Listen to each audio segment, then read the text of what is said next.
It's Sunday morning and pretty wet, but yet I still have to record a video because I've got my video to show, gotta go to the flow because the algorithm tells me every day if I want to carry on playing. Anyway, I was saying, all human beings, all of us, have got 4 things in common. We want a meaning and something to do. We need a lot of energy to do those things. Whatever it is we want to do, we need the energy. And then when we're finished doing what we're doing, we want to go home and feel safe and comfy. So that's the 3 things. Oh, the fourth you ask, what's the same? One thing we've all got in common. We all stink when we go to the toilet. And those 4 things are undoubtedly the same.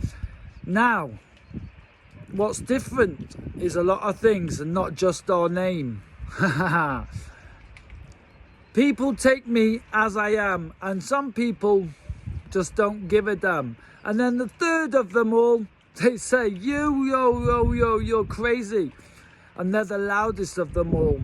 But I'm telling you now, you have the choice. Either you listen or you don't. But I use my voice. And that is my choice.